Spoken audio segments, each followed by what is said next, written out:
లేదా జగన్ తీసుకునే నిర్ణయాల్లోనే అప్రజాస్వామికం కనబడుతుందా? నువ్వు తప్పు ఎప్పుడు ఎవరిదైనా తప్పు చెప్పు, ఏంటయ్యా ఇది అని అడగాలి. నువ్వు పనాలను చేసుకొని నువ్వు ఎందుకు కెలుకుతున్నావు అనవసరంగా అని అడగాలి. అప్పుడు అత్యాచారం జరిగితే వామ్మో, ఇప్పుడు అత్యాచారం జరిగితే కనుక అసలు అవన్నీ సాయసిద్ధం పోలీసులు చేస్తారనేటటువంటి ధోరణికి వెళ్తే ఇంకేముంది నీ ఆల్టర్నేటివ్ లీడర్షిప్ అనేటటువంటిది. తను మాట్లాడాలి ఇట్లాంటి వాటిట్లో. అసలు ఏంటి అనిత్ గారితో కూర్చుని ఏంటండి ఇది, అతను అనవసరంగా మీరు హీరోని చేస్తున్నారు ఎందుకని అడగాలి. ఆయన అడగట్లేదు. సరే బీజేపీ ఎట్టాగు పట్టించుకోదు, అప్పుడు మాట్లాడదు ఇప్పుడు మాట్లాడుతుంది.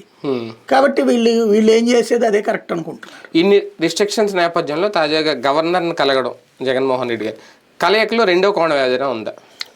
దానికి సంబంధం లేదు.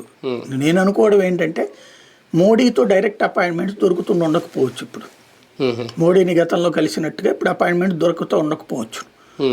కొంత ఇప్పుడు డిపెండెంట్ అయ్యి ఉండటం మూలంగా తెలుగుదేశం పార్టీ ఇదివరకు అయితే కనుక పట్టించుకోకుండా 14-19లో ఫుల్ మెజారిటీ వాళ్ళకి వచ్చింది కాబట్టి అపాయింట్మెంట్ అడిగినప్పుడు ఇస్తానే వచ్చారు. అదే కదా ఇలా గొడవకి కారణం కూడా అయింది.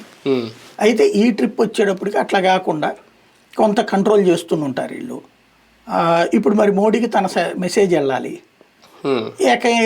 ఏకైక ఫోన్ కాల్ ఈయన అయి ఉండాలి ఎందుకంటే వీళ్ళు తన వ్యాపారాలని ఇప్పుడు వాస్తవంగా ఇదివరకు కూడా జగన్ని రిస్ట్రిక్ట్ చేయడానికి చేసిన ప్రయత్నం ఏంటి, అప్పుడు సిబిఐ కేసులు ఈడీ కేసులు పెట్టి అతని వ్యాపారంలో చేతుల్లో డబ్బులు లేకుండా చూసే ప్రయత్నం చేశారు. ఇప్పుడు అదే ప్రయత్నం చేస్తున్నారు, ఆర్థిక మూలాలు దెబ్బతీసేటటువంటి ప్రయత్నం. అందుకనే ఆవిడని కూడా వెంట పెట్టుకుని వెళ్ళారు. యాక్చువల్గా